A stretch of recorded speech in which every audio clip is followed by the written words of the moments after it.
那农民爱靠天食饭，连只讨海人共款爱靠天食饭。来看新竹渔港受到这东北风的影响，一直拢有积沙的问题。去年12月，这新竹市政府才清水路鸟，却因为这海流的关系，还未到半年时间，沙又搁再积起来咯，造成这渔船无多出海掠鱼。当地渔民也讲，这逐年拢有清啊，但是地漂无地本，根本就无效果。渔船准备出海掠鱼，即马因为积沙严重，渔船就安尼直接卡伫港口，无法度出入。其他的船长讲，这款状况常常会发生。大船要进出的话是很麻烦的，水深没有5米，没有把握出去啦，要不然一定是船一定会搁浅。新竹渔港当年受东北风影响，造成港口严重积沙，影响渔民出海掠鱼作业。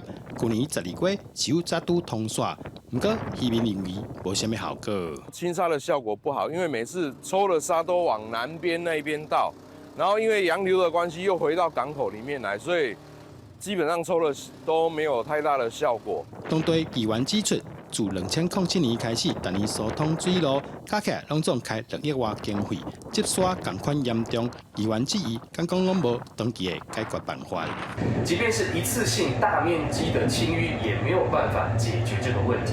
既然新竹渔港是农业部渔业署列管的1级渔港，就呼吁中央扛起责任，找到根本性克服渔场的做法。渔业署今年已拨付4900万的工程费用，由市府持续代办疏浚工程，来确保疏浚作业年度不中断。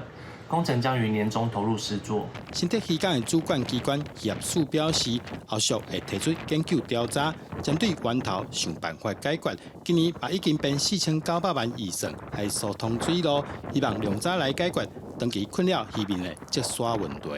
记者杜根和新竹报道。